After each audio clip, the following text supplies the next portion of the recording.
Jordan, thanks for joining us. Yes, sir. What's up, big man? Good day, guys. So it's official. BG is coming back. Can you tell us? Come on, Jordan. There you go. Tell us a little bit about BG as a teammate, what he'll mean coming back to the team. I guess from I know you don't play defense, but from a locker room and that sort of perspective. I'd like to regard ourselves as a young team, and I think it'd just be good, again, just to have a vet in the building, especially on that side of the ball.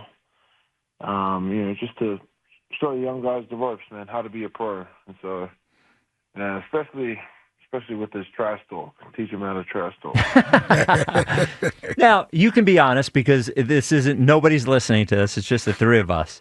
You knew, you guys had to know at some point they were dialing up the BG number. And at some point, I mean, we were all just waiting for the day that BG came back. A little bit. You had to think it was in the back of your mind. I didn't know, man. I didn't know. But saw BG in the building today, so yeah, man, it's good talking to him. Good seeing him. Well, I'm sure. Listen, he it's not training camp, so you guys don't do many ones versus ones. I don't know what role he'll play over there, but you could have your practice partner back out there again, going up against him in practice. I know it's gonna be good. We'll see. I don't know what's going on right now. It's crazy times. Mm-hmm. But we'll see what that looks like. Don't know what his role is going to be, but I'm sure he's going to be willing to do whatever it takes or whatever role he has to fill. From your perspective, it was a big win on Sunday. What do you think were the best takeaways from that game? I know you always go back and look for the things that you didn't do well, but from the things that went well, what do you think are the best takeaways from that? I think just establishing the passing game, for sure. Putting that on film.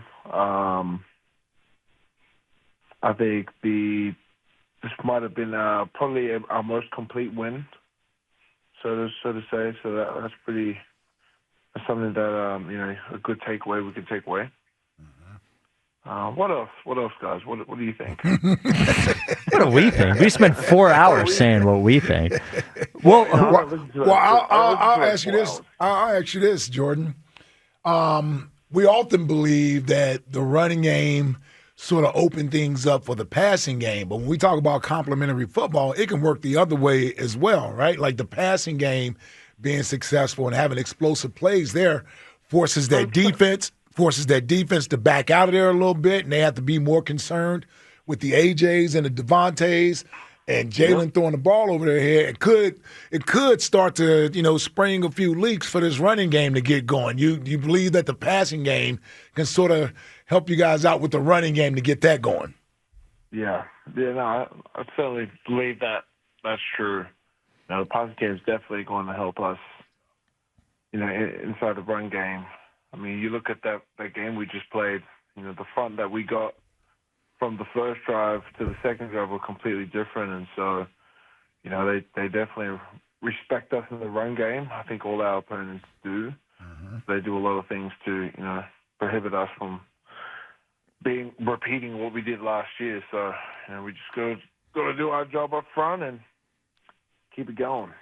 I know you explained this on your show last night specifically, but you just mentioned it there.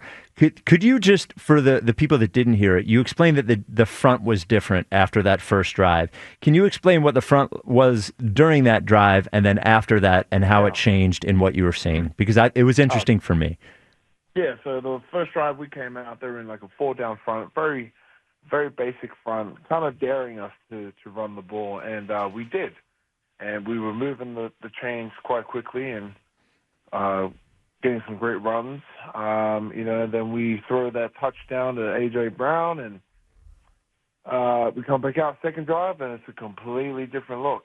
They're basically in like a goal line defense. Now there's 6 guys down and 1 linebacker with the safety coming in the box. You could say that could be a 6-1 or 6-2. Mm-hmm. Front, and that's the front that we pretty much got the rest of the game. And so what that does is it singles up everybody And it makes that margin of error a little more now because everyone has to win their one-on-one matchup at the line of scrimmage. Yeah. I felt like Saquon had a couple runs in there where I know we've been saying this every week, and believe me, I know you're tired of having to answer that question and being one block away.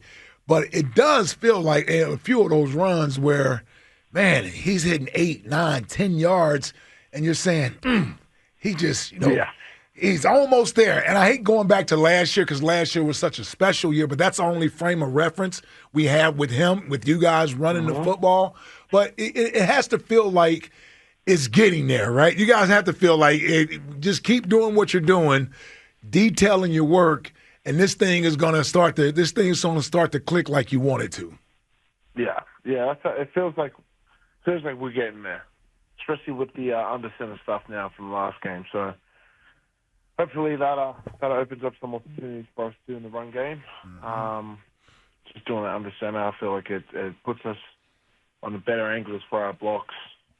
And I think Say can hit it downhill a little bit faster too. So yeah. It did seem in previous weeks you had mentioned that you a lot of times get different looks than what you're looking for in practice when you're preparing for one specific team. But now that sim blitz has happened a bunch of times to you guys, and that's something that Brian Flores does a lot. It did seem overall as a team from the line to Jalen to everybody seemed a lot more comfortable and prepared with attacking a defense like that than you had in previous games. Yeah, we felt very comfortable. I think how they coach us and everything. KP did a great job of preparing us all week, as well did Stout for us. This is the NFL. We're not going to get the picture that we look at all week. Teams are going to do stuff, and we call that unscouted looks, especially if they don't, if they haven't put that on film. So we just have to deal with it. And, I think we've done a better job, especially this last week, of making those adjustments on the sideline and getting to it in the game, and capitalizing on it. You got the Giants coming up next. Now, listen, it could be a positive that you guys just played them a week or so ago, and so you get another crack at them this time at home. Anything about that game that you can remember that, you want to sort of go into this game making sure you guys do better? That Giants front, I know, is pretty good. You got Brian Burns up there. You got Thibodeau up there. You got the rookie up there, and Abdul Carter, Dexter Lawrence in the inside. A lot going on there. What about this upcoming Giants game Sunday? For me, I'm just looking at it from an individual aspect. I felt like I didn't play my best game. Probably played one of the worst games I've ever played in my career, the first time I played them. So for me, I'm just going to try and make up for lost time and make up for that performance. So for me, it's just going to be, how can I do my job, and how can I play as physical as I can and dominate the line of scrimmage with the rest of my guys. So that'll be the message heading into this week. Get back. That was the message last week. Get back to Eagle football, play physical, because that is that's great fun we're going up against. It's good on good. So. Speaking of your guys, have you heard anything about Cam? I know he left the game with a knee injury, but we hadn't heard anything yet. Anything on Cam and where he's at? I'm sure Coach Sirianni will give you guys the update. I'm not going to say anything on try that. to get you on that one. Try to I thought catch you off guard. Never ask you about that. Thought I might get you on that. Definitely update you guys tomorrow. Yeah, you can't blame me for trying. The last thing. We're old guys here. Well, Jack's not an old guy, but he's worried about his kids. Yeah. The kids are all saying this 6-7 thing. Do you know what that means? Have you heard it? Does anybody on the team say it? Do you understand what it means? No, I actually don't. Some kid I saw at Chicken and Pete last night. He did that. He said the 6-7 thing to me, and I was just kind of like, "Goo." I don't know what that means, but I know the trend. I just don't know what it's about. Maybe I'm in the same boat as you guys. Yeah, Good. I think we might start our own. I think we need to kill it. I think we got to start 4 or 5. No, we need to kill it. On this show, it's 4 or 5. Well, and then Jordan's like, what, 6'8"? So he's probably confused. Yes, You know, and the kid's yeah. like 6'7"? What does that mean? Yeah. Only because I know the trend. I just don't know what's going on. All right. Yeah. All right, Jordan. Well, we appreciate your time as always. Big game, and then a nice little rest for you after the game. So, you going anywhere on the bye week, or you not allow yourself to think about it yet? Yeah, I haven't thought about it yet. Okay. Yeah. All right. Okay. All right, Jordan. We'll talk to you next week, buddy. Thanks, man. All right, later. Yep. There he is, Jordan Mailata.